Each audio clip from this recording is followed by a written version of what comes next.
ये घटना एक ऐसी घटना है जिसने पूरे भारत देश को हिला कर रख दिया था। इस केस की शुरुआत होती है 1 फरवरी 2011 की तारीख थी, जब एक साधारण सफ़र ने एक खूबसूरत ज़िंदगी को तहस नहस करके रख दिया था।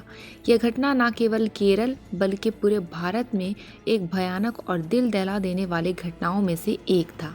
यह घटना केरल राज्य के एर्नाकुलम से शुरू होती है, जहां सौम्या अपनी सगाई के लिए ट्रेन में सवार होकर सरनोर के पास स्थित अपने गांव जा रही थी। वह ट्रेन में महिलाओं के डिब्बों में सफ़र कर रही थी और रास्ते में अपने सहयात्रियों से हंसी मजाक करती हुई सफ़र तय करती जा रही थी। सब कुछ अभी सामान्य ही लग रहा था और हर कोई यात्रा का आनंद ले रहा था।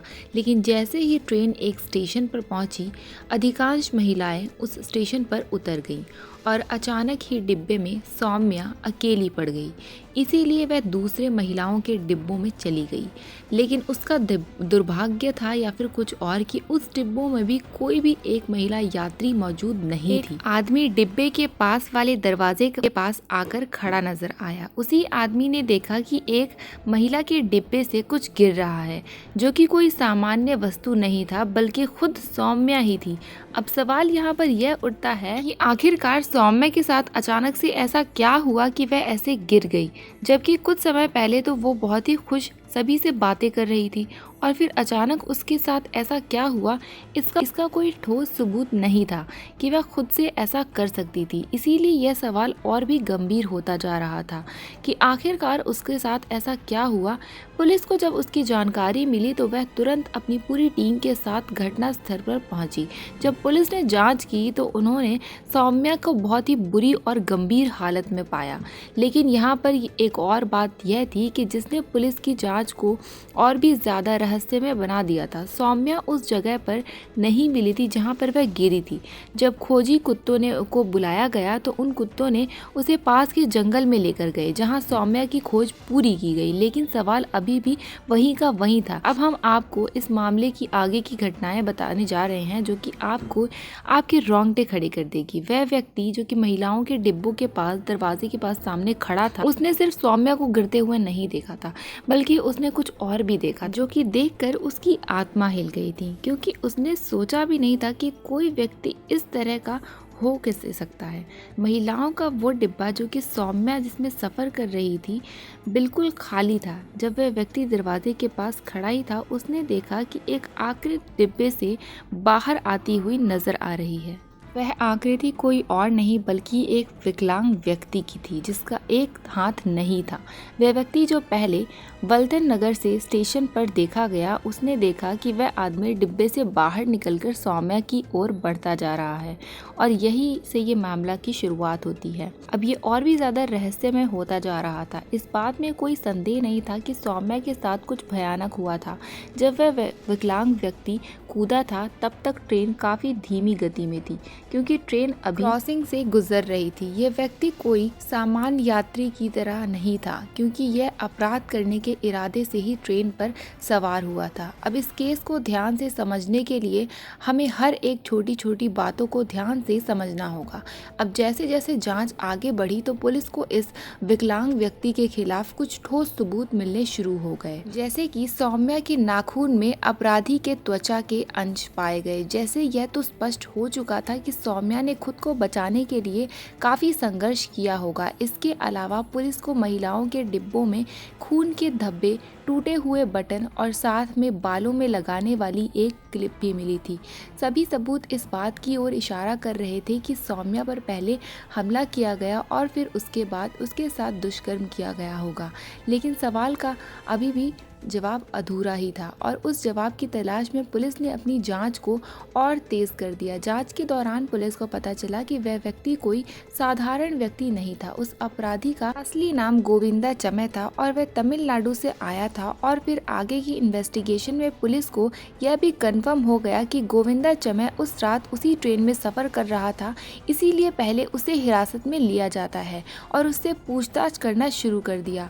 पहले तो उसने अपराध किए जाने पर इनकार किया, उसके नाकानुकी किया, लेकिन बाद में जब उसके साथ सख्ती से पूछताछ किया गया तब उसने पूछताछ में टूट गया और उसने अपना जुर्म कबूल कर लिया। और गोविंदा चमै ने जो भी अपने बयान में खुलासा किया दिया, उसे सुनकर सभी के होश उड़ गए और सुनने वालों को यह हजम ही नहीं हो रहा था कि आखिरकार एक विकलांग व्यक्ति इस हद तक नीचे कैसे गिर सकता है।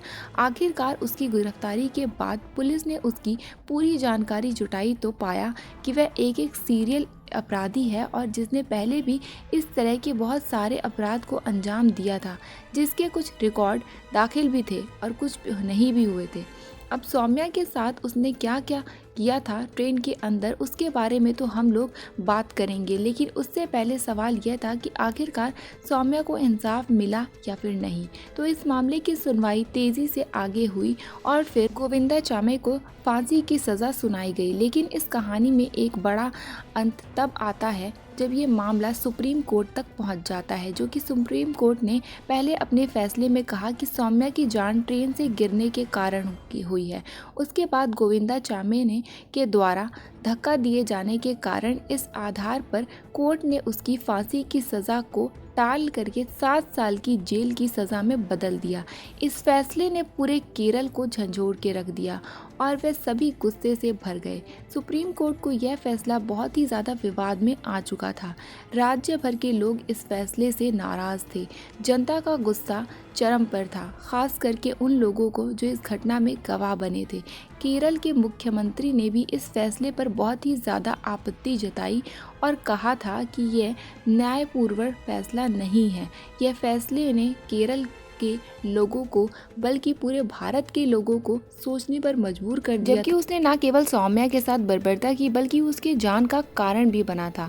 अब इस मामले में पुलिस और फोरेंसिक टीम ने मिलकर जो सबूत इकट्ठे किए थे वे गोविंदा चामे के खिलाफ बहुत ही ज़्यादा मजबूत थे। उन्होंने महिलाओं के डिब्बों में खून के जो धब्बे पाए थे, सौम्या के शरीर पर काफ़ी गहरे चोट के निशान पाए थे और उनके नाखूनों में उसके त्वचा के अंश भी पाए गए और डिब्बे के बाहर पटरियों पर भी खून के धब्बे मिले थे। फोरेंसिक रिपोर्ट और शव की परीक्षण के बाद रिपोर्ट में यह भी स्पष्ट रूप से कहा गया कि सौम्या की जान जाने के पीछे का कारण उसके सिर पर और मस्तिष्क पर बहुत ही गहरे चोट लगने की वजह से हुई है, जो कि ट्रेन से गिरने के बाद ही लगी है। लेकिन इससे भी पहले जो कि सौम्या के साथ हुआ था वह और भी ज़्यादा भयानक था। उसने बताया कि जब उसने देखा कि महिलाओं के डिब्बों में बहुत ही कम यात्री हैं, वे किसी कमज़ोर शिकारी की तलाश में जुट गया था और फिर उसने सौम्या को अकेले देखकर उसे निशाना बनाया। जब ट्रेन वलथल नगर से स्टेशन पर रुकी तो उसने वहीं पर उतरकर चुपके से उसके पीछे के दरवाजे से उस डिब्बे में प्रवेश किया और जब ट्रेन ने थोड़ी रफ्तार पकड़ी तो सौम्या के साथ वह ज़बरदस्ती करने लगा, उसकी कोशिश करने लगा। जब सौम्या ने उसका विरोध करना शुरू किया तो उसने बुरी तरीके से उसे पीटा और फिर ट्रेन से बाहर ला दिया। उसके बाद वह खुद भी ट्रेन से कूद गया और सौम्या को घायल शरीर को खींचते हुए वह पास के ही जंगल में ले गया और उसने उसकी उसी हालत का फ़ायदा उठाया और उसके साथ दुष्कर्म किया और दुष्कर्म को अंजाम देने के बाद उसी हालत में वह वहाँ उसे छोड़कर भाग गया। खैर पुलिस ने तो उसे गिरफ्तार कर ही लिया था और उसने अपना गुनाह भी कबूल कर लिया था।